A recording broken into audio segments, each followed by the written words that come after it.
Hello दोस्तों, मैं आपका अपना चेतन बाबू स्वागत करता हूं आपके अपने YouTube channel alive education point पर। और मैं आज फिर उपन्यास की एक नई श्रृंखला में आगे बढ़ करके आया हूं। देखिए आज हम कैसे उपन्यास की तरफ बढ़ते हैं। और आज हम फिर से शैलेश मटियानी के उपन्यास पढ़ेंगे। यहाँ शैलेश मटियानी के उपन्यास होंगे।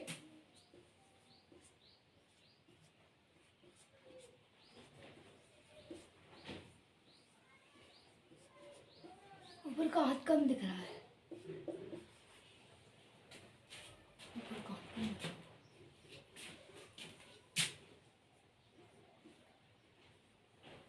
शैलेश मटियानी की हम उपन्यास पढ़ेंगे। और देखिए हम जो उपन्यास पढ़ रहे हैं,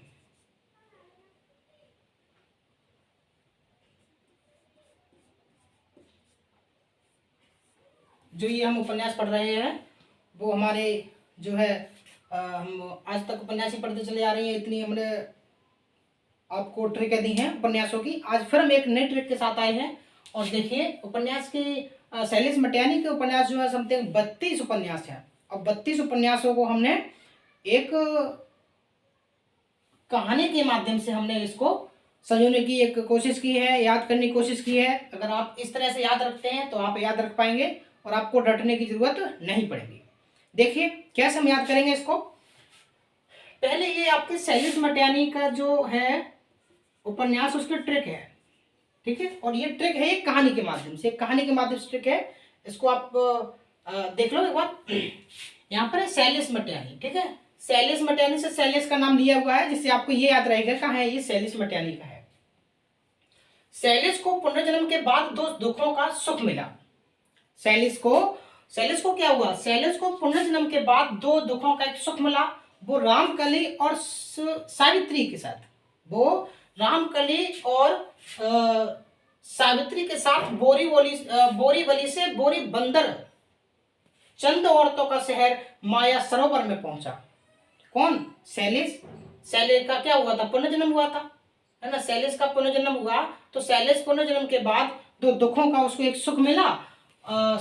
तो वो रामकली और सावित्री के साथ बोरीवली से बोरीबंदर चंद औरतों के शहर माया सरोवर में पहुंचा।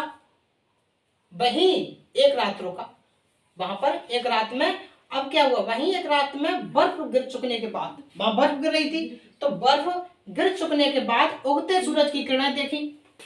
बर्फ गिर गई रात में, सुबह निकल आया है और उगते हुए सूरज की किरणें दिखाई दे रही हैं। और जो है कि उगते सूरज की किरणें देखी। बाहर निकले तो देखा 2 बूंद का जल तरंग सुहावना था। जो बूंदें होती हैं तो उन पर जल तरंग जो होता है, उस पर सूर्य की किरणें पड़ती हैं, तो जो बूंदें होती हैं उनका कैसा सुहावना हो जाता है, 7 रंग फैल जाते हैं, अच्छा लगता है। वैसे ही क्या हुआ, वैसे ही फिर क्या हुआ, वैसे ही देखा तो बूंदों का जल तरंग सुहावना था। छोटे छोटे पक्षी बोल रहे थे, छोटे छोटे पक्षी बोल रहे थे। आकाश कितना आनंद था। फिर डेरे वालों को एक मूठ सरसों दी उसने। फिर क्या किया, डेरे वालों को 1 मूठ सरसों दे दी। तो उससे मुठभेड़ में बारूद और बाचली हुई। सुना आपने क्या हुआ, बात ये हुई थी कि बर्फ गिर चुकने के बाद उगते सूरज की किरणें देखी। बाहर निकला तो देखा 2 बूंद का जल तरंग सुहावना था। छोटे छोटे पक्षी बोल रहे थे। आकाश कितना आनंद था, आकाश भी बहुत आनंद था, बहुत सुहावना लग रहा था। फिर डेरे वाले को उसने कहा ठीक है, अब हम एक रात हमारी हो गई है। जहाँ रुका हुआ था वो डेरा डाला था, वहां से उसने डेरे वाले को क्या पैसे नहीं दिए, उसने 1 मूठ सरसों दे दी। अब बताइए, जो तुम्हें एक रात रोकेगा वो 1 मूठ सरसों का क्या करेगा, बताओ। उसका किराया दो भाई। लेकिन उन्होंने क्या किया, उन्होंने किराया नहीं दिया और उसने क्या किया, 1 मूठ सरसों दे दी। 1 मूठ सरसों देने के बाद वो चिढ़ गया व्यक्ति, जिसने एक रात रखा वो व्यक्ति चिढ़ गया। उसने क्या किया, वो बाचली भी चली और 1 मूठ सरसों दी, तो उससे मुठभेड़ हो गई। अब मुठभेड़ हो गई, मुठभेड़ में क्या हुआ, उससे मुठभेड़ में बारूद और बाचली भी चली। बारूद चली, मतलब कह सकते हैं बाचली का मतलब तोपे भी चली, बारूद और बोचली भी चली। चौथी मुठभेड़ अब क्या किया, उसने कहा भैया मेरे पास सरसों है, बस क्या है मेरे पास बस सरसों ही है, लेना तो लो। उसने चौथी मुट्ठी भी फेंक कर भाग आई। उन्होंने क्या किया, जो सैलिस थे वो चौथी मुट्ठी उसी के व्यक्ति डेरे वाले पास फेंकी और भाग आए। वे भागे हुए लोग कोई और अजनबी नहीं थे, वो भागे हुए लोग कोई अजनबी नहीं थे। वो कौन थे? वो सैलिस थे। वो कौन था? वो रामकली थी। और कौन था? सावित्री था। सैलिस जो थे उनका क्या नाम था?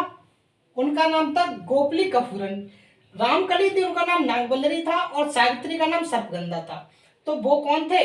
लोग कोई अजनबी नहीं थे, नागवल्लरी, सर्पगंधा और गोपली कपूरन ही थे। अब देखिए, अब ये सैलिस व्यक्ति कितना अजीब व्यक्ति है। इस उत्तरकांड का ये कांड हो गया। इस उत्तरकांड के बाद वे नर्मदा बेन गंगूबाई को चिट्ठी लिखते हैं। क्या लिखते हैं? चिट्ठी लिखते हैं। अब क्या किया उसने कहा भैया यहाँ से तो झगड़ा हो गया हमारा। उसने क्या किया? गंगूबाई के लिए चिट्ठी लिखी। गंगूबाई के लिए चिट्ठी लिखी और गंगूबाई से कहा कि हम तुम्हारे पास आ रहे हैं। नर्मदा बेन गंगूबाई को चिट्ठी लिखी। गंगूबाई कबूतर खाने में होती है। कहाँ होती है? जब जब सैलिस का फोन जाता है तो गंगूबाई कहाँ होती है? कबूतर खाना में होती है। वो उसको बुला लेती है, कहते ठीक है आ जाओ आ जाओ। वे वहां आकर, अब वो क्या है, ये तीनों लोग कौन? सैलिस, रामकली, सावित्री, जिनका दूसरा नाम क्या था?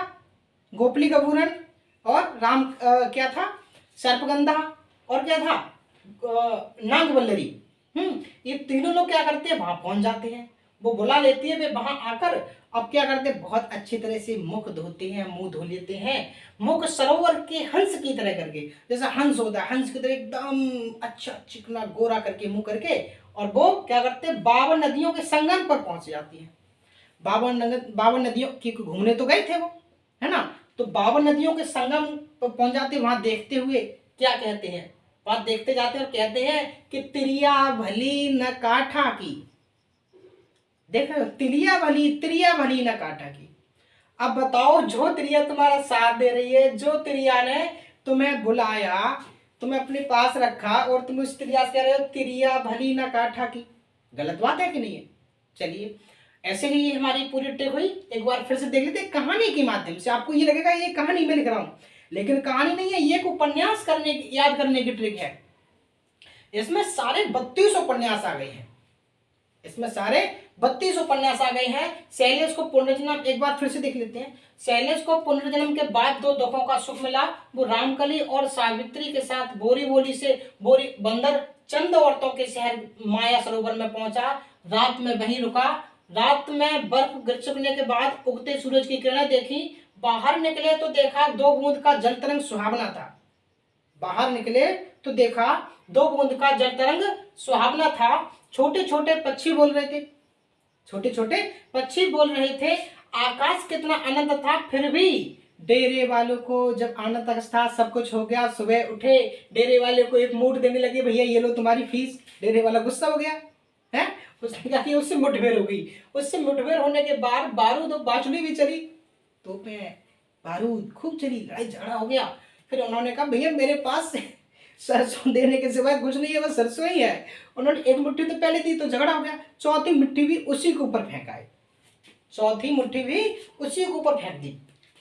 फेंक कर भाग आए। भागे हुए लोग कोई और अजनबी नहीं थे। वो कौन कौन थे? नागवल्लरी, सर्पगंधा और गोपली कपूरन ही थे। इस उत्तरकांड के बाद में नर्मदा बेन गंगूबाई को चिट्ठी लिखते हैं। उनसे कहते हैं, गंगूबाई कबूतर खाना में होती है। जब चिट्ठी पहुंचती है तो गंगूबाई कहाँ होती? चिट्ठी खाना पढ़ करके वो जवाब देती थी कि ठीक है आ जाओ, बुला लेती है। वे वहां पर आकर के मुख सरोवर हंस की तरह करके, मुख सरोवर हंस की तरह गोरा करके, चिकना करके, अच्छा सा, हाँ मेरी तरह ही मुख सरोवर हंस की तरह करके 52 नदियों के संगम को देखते हुए कहते हैं। और कहाँ पहुंच जाते हैं?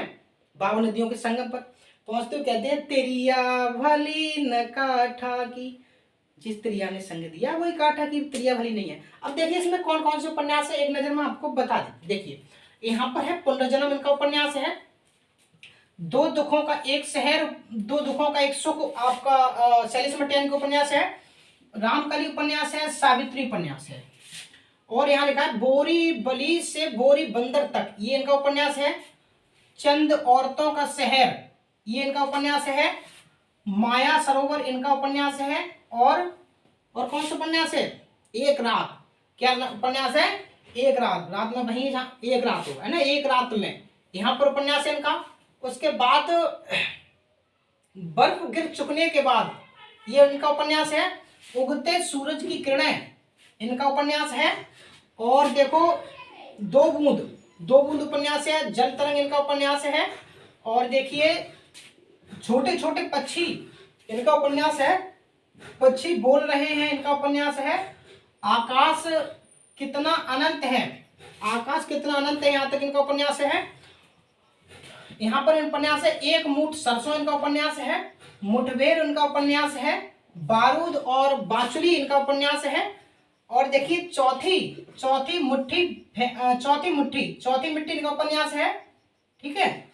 और आप देखिए यहाँ पर हम आते हैं आगे चल करके, अजनबी, कोई अजनबी, कोई और अजनबी, या कोई अजनबी नहीं, कोई अजनबी नहीं इनका उपन्यास है।